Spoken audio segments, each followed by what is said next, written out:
Yang pertama secara umum ya agama Islam ya. Semua ibadah itu disyaratkan harus beragama Islam.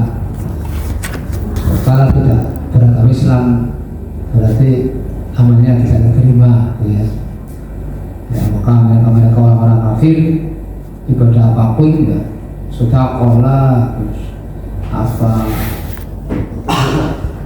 ya sebatas sosial ya, tidak menjadi ibadah yang diterima oleh Allah ya, karena tidak musim. Yang kedua, suci dari batas besar dan batas kecil ya. Jadi seseorang yang sholat itu harus butuh menghilangkan hadas kecil, harus mandi wajib kalau punya hadas besar. Adapun kita baca Quran seperti ini terus minta melek itu ya, iya, ya najis, ya itu ya cukup dibersih saja ya. Sama dengan yang membatalkan wudhu ya, yang membatalkan wudhu itu di masyarakat ada yang belum paham memang, kadang-kadang apa minta melek batal wudhunya padahal tidak ya. Jadi kalau minta najis itu cuma dibersihin tok ya, nggak perlu wudhu lagi ya, karena itu najis itu bukan kotoran yang di dalam ya. Kalau hadas kan kotoran di dalam ya, hadas besar, hadas kecil itu kotoran di dalam yang menjiwai itu namanya hadas. Tapi kalau kotoran yang di luar badan itu namanya najis ya. Sehingga ya cukup dengan dibasuh ya, karena kotoran di luar. Tapi kalau kotoran yang di dalam hadas ya harus dengan berwudu dan mandi wajib ya. Itu caranya menghilangkan kotoran. Maka hakikatnya sama. Jadi hadas dan najis itu sama-sama kotoran gitu.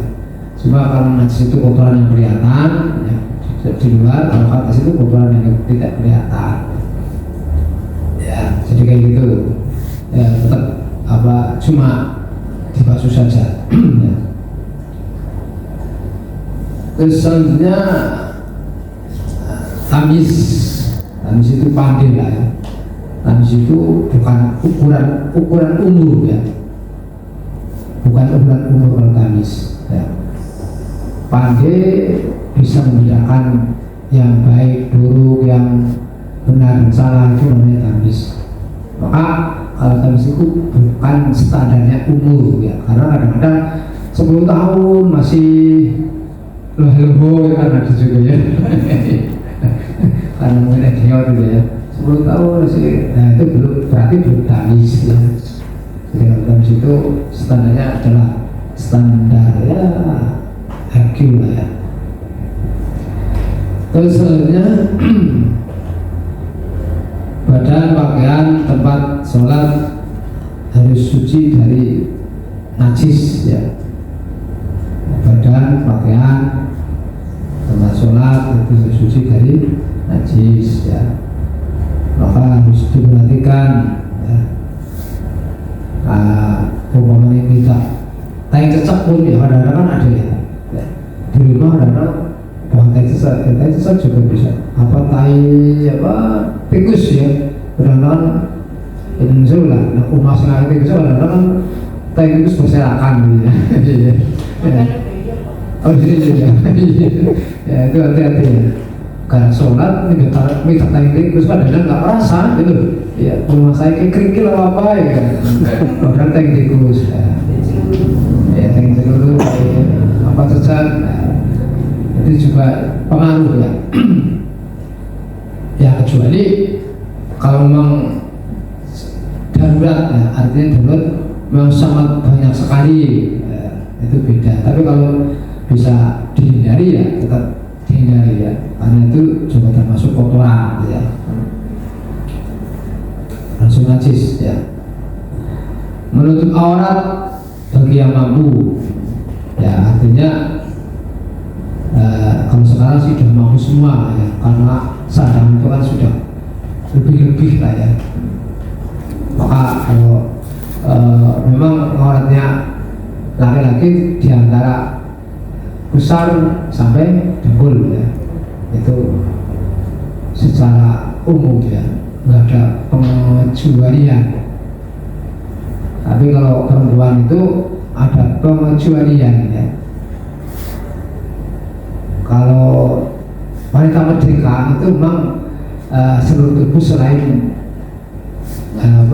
wajah dan telapak tangan ya. Kalau wanita budak itu sama dengan laki-laki namanya. Kalau budak itu ya kayak gitu memang ya, tapi lucu ya. Wanita budak kok sholatnya kayak mau salam gitu. Nah katanya lucu ya. Terus itu Pak Bing, kalau hari ini masih ada budak nggak sih? Ya mungkin ya ganteng aja. Mungkin. Kalau di Arab Saudi mungkin nggak ada lah budak belian. Apa ada ya maksudnya? Ya rata-rata yang membantu lah ya.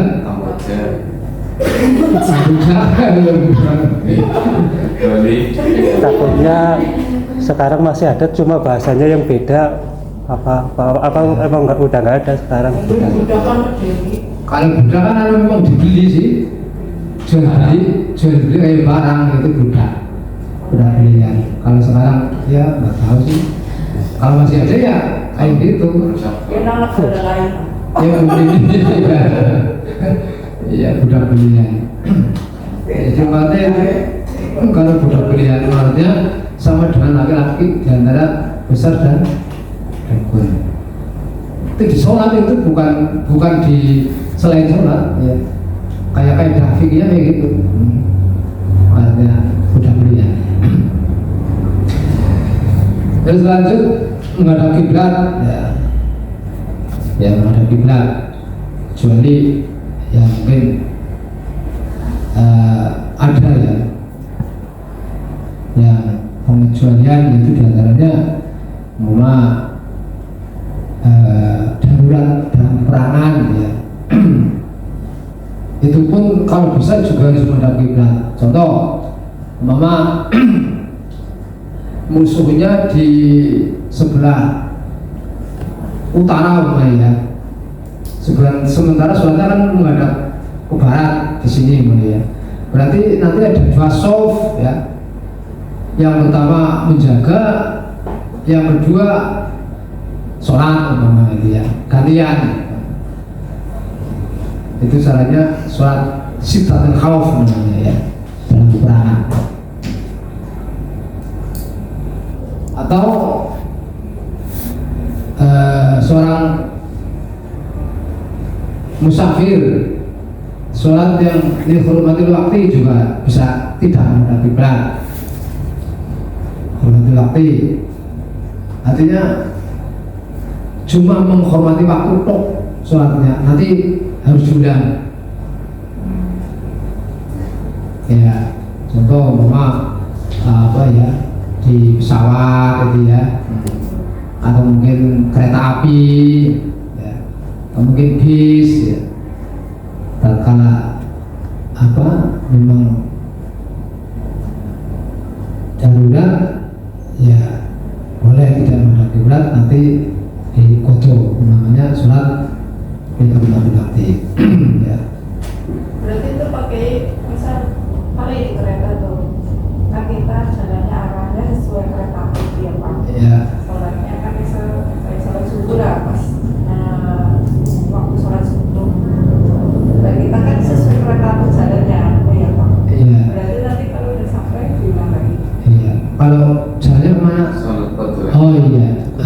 Cuma sholat waktu ya. Ya diulang.